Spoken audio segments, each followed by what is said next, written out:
Hello, everyone. Welcome to Pieces of China, which is a China Institute program series that tells the story of China one object at a time.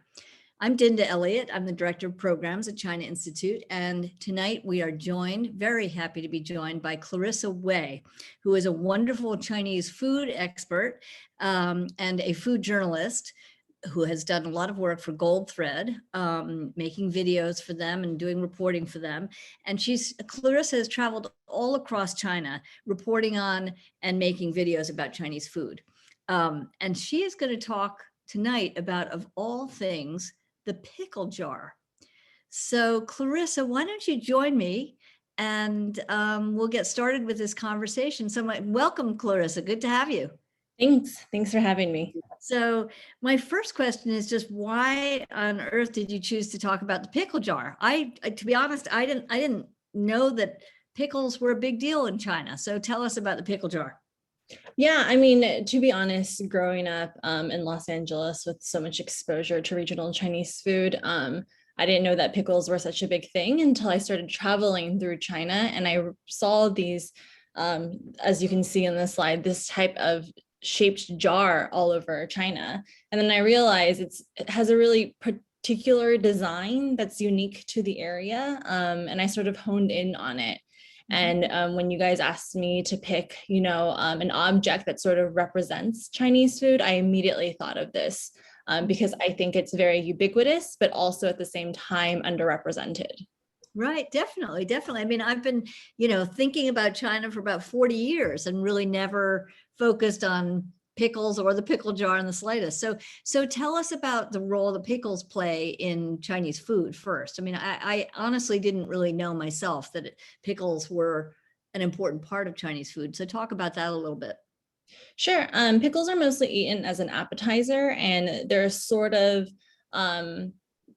get served in a small like plate or a ramekin before the meal or during the meal. So you don't really get that necessarily in big restaurants that you can see in America. Sometimes you'll get it in China, but they're really house pickles. That's like the specialty of the family making the food or the restaurant making the food. And it's not that big of a deal, which is why I think most people don't really know about it.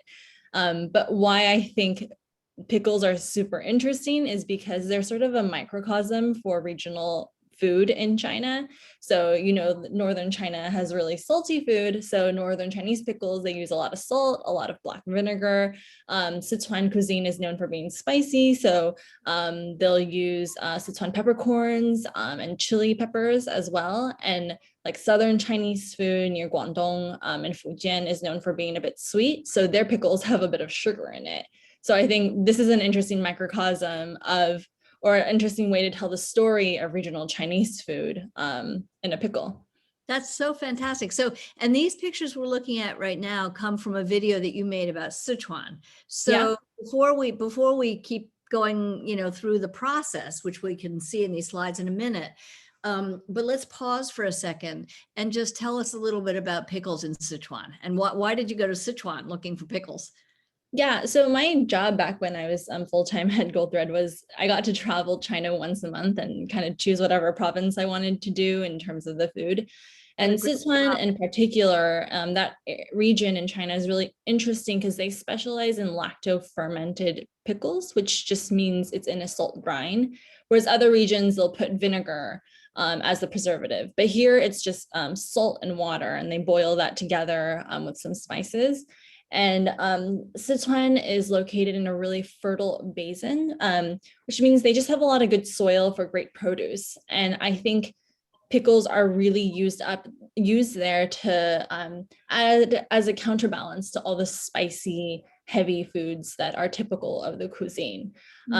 So I found this woman, a friend, Jordan Porter, who runs Chengdu Food Tours, introduced me to her, and she has like a B&B in the woods of outskirts of Chengdu. I think it was like a 2-hour ride.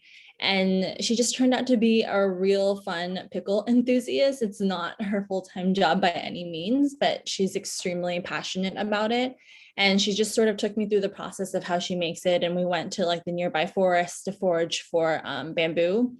And that particular type of bamboo is called lightning bamboo, which comes up after like the first lightning of each year. I think it's around the spring. So I saw that video and I'm curious, I mean, are there tons of people out there foraging for bamboo shoots at that time of year? yeah, foraging, I mean, they wouldn't call it that in China. Foraging or just picking wild vegetables is very common in southwestern China because it's just so lush and people just have a connection to the land. You know, you can also pick fish mint. Like I've been out with a lot of chefs who just, they go in their backyard and they're just picking herbs, bamboo, and just wild herbs. And it's not a trendy thing at all. It's just, that's just how it's been for many generations. Right, amazing. And it's interesting. I didn't realize that this woman actually runs a B&B as well. Is she attracting visitors from the city, from Chengdu, who want to sort of experience the countryside? Exactly. There's this trend called these like B&Bs called Nongjiale, which is happy farmer homes, and that's been popping up. Especially, I think it started in Sichuan, and it's this weekend getaway, kind of like I'm in California right now, kind of like how people from California will go out to wine country and you know, get a taste of wine. In Sichuan, it's you're going out and you're staying at a farmer's home. It's not necessarily that anymore, but the experience is you're staying at a farmhouse, you're eating farm fresh vegetables, and you're enjoying the food off of the land. And so she operates something like that, and exactly what you said, catered to the Chengdu audience, and her place was rather high end, so I think catered to more of a wealthy clientele. Yeah, it looks like she's got a very nice kitchen. So let's walk through. We've got a few more slides that sort of walk through the process of making the pickles. So let's see the next slide. Sure. I mean, one thing I want to emphasize actually is if we can go to a picture of the pickle jar. What's special about this jar is the shape. And you kind of see this in like German's sauerkraut crops, but this shape originated from China. And so you see there's a wide mouth and a narrow neck, and then it sort of opens, and that really helps submerge the vegetables underneath.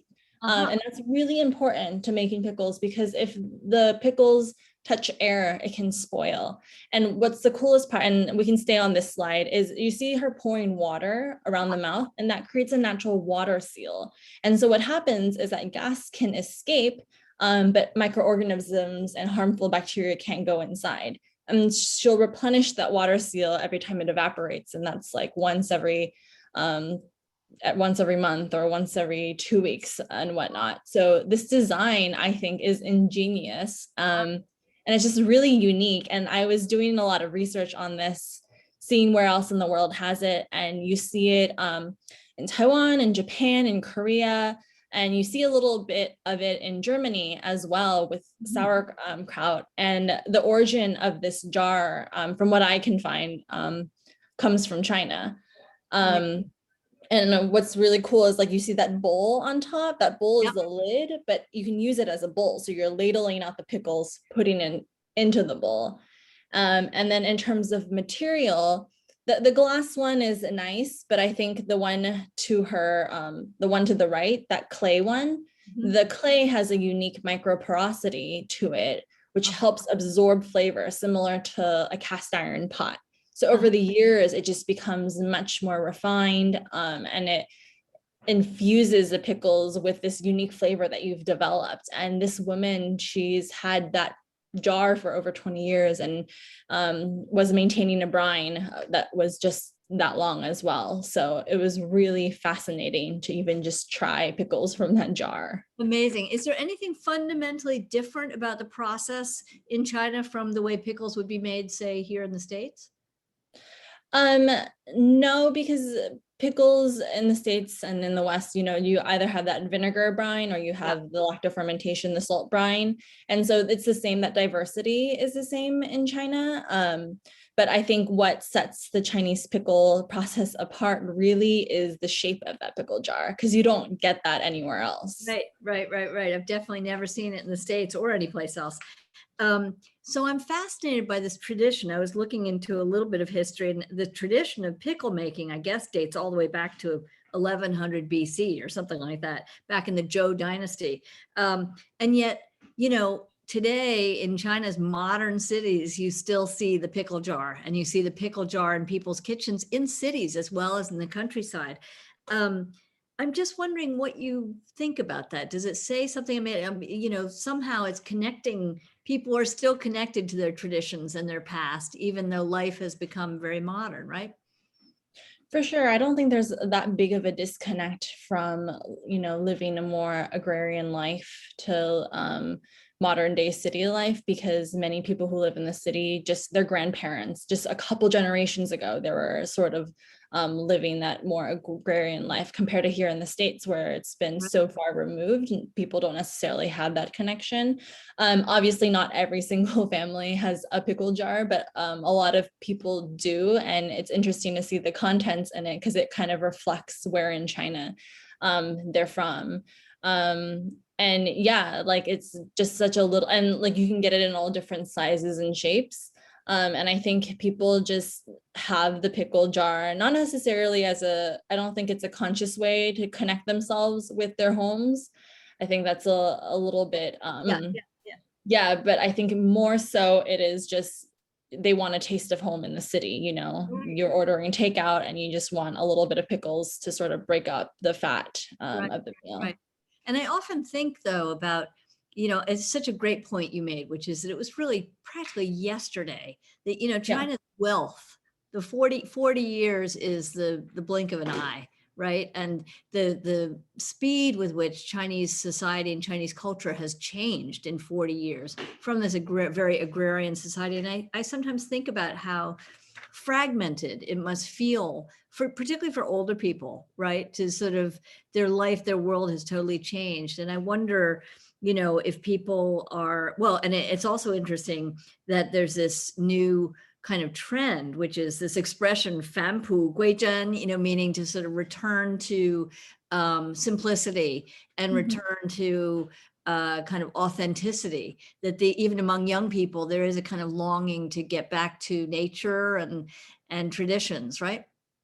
For sure. And I had the pleasure of meeting and living with Dianqi Xiaoge, one of those, rural influencers for a week. And I think her and Li Ziqi, they're the apex of that, right? People sort of broadcasting this return to the land, even though they've spent most of their lives in the city and have they know city life. They're not peasant women who have never seen technology, but there is this romanticization of the past. And I think a lot of that is a response to how quickly China is developing, and people want to go back to more simple times. And that's why this type of content is so popular in China right now. And it's not just media, it's also in the way that people live. That's why we talked about earlier the nongjialas, people spending the weekends out in the country. People are traveling more just to the countryside, spending a week at a B&B, but they don't expect to be watching TV or watching modern entertainment when they're in the B&B. They want to connect to their tradition and to their roots and sort of slow down a little bit. Yeah, absolutely. So yeah, thank you so much for mentioning Dianqi Xiaoge and Li Ziqi. I mean, so just to give a little context, these are vloggers, video bloggers who are sort of like, I mean, firstly, they have tens of millions of followers. They have enormous number of followers. They're both incredibly beautiful, but seem to make everything. They've gone back to these villages and they're making absolutely everything you can imagine from scratch. And with very, very beautiful videos that are hugely popular. But so what were they like when you met them? I'm just curious, and was it authentic, or is it just a big fake show, or what was it like? So I didn't meet Li Ziqi, that was my colleague. And with that interview, it was really short. They flew in and they only had 2 hours with her in a predetermined location that wasn't the place she filmed, but I got to live with Dianqi Xiaoge, right? Yeah, I lived with her, me and my boss and 2 other videographers for a whole week. And yeah, she does everything herself. One thing that people should realize is that they have these huge content companies behind them. Like they have producers based in Beijing that do all the marketing, but it did really start from her and her family members with a video camera. So that is true. And she does do everything well, when we were there, she does everything herself, but obviously some things are staged for the camera, right? Like she'll shoot everything in front of a beautiful stove, but then after that shot is done, then you'll take out the propane stove and just do it a little bit faster. But I wouldn't say it's staged at all. Like she's incredibly strong. And you see in those videos where I'm trying to like cut the goose with her, or I'm trying these recipes, and it looks like I can't cook at all, which I can. It's just in the context of that village with that cleaver, and how tough that meat is, it's really, really difficult. And she's aware of that. And a lot of these new influencers are aware of how different their childhood was. And I, had a lot of off the record conversations with her, just had so much time with them. And she's just like, yeah, we grew up doing this. It's not anything special to us. And that's true of a lot of people I've met and have interviewed in China. And the difference is that they're finally realizing that what they grew up with is special, and they're sort of capitalizing on that. So just from my experience with Dian Xiaoge, she's definitely genuine and authentic, and it's a lot of work. They wake up at 6 a.m. in the morning and they go to sleep at midnight, and they're editing, and what you see on the camera is just the product. There's so much pre-production that goes and post-production that goes into every single video. Right. Well, thank you so much, because really that idea that, what they grew up with is special, and that they've rediscovered that. And, you've told us a lot about China through the humble pickle and the pickle jar. And we really appreciate that. It's about pickles and tradition, and the sort of revival of traditions and continuation of traditions, and ultimately just about really great food. So thank you so much, Clarissa, for helping us tell the story of China. And for our viewers, thank you for tuning in. Please tune in again. This summer, we're going to start a series of films, looking first at the earliest films in China from the 1940s. And it's going to be a whole lot of fun. So I hope you will join us for that. And again, Clarissa, thank you so much for joining us. We hope to get you back soon.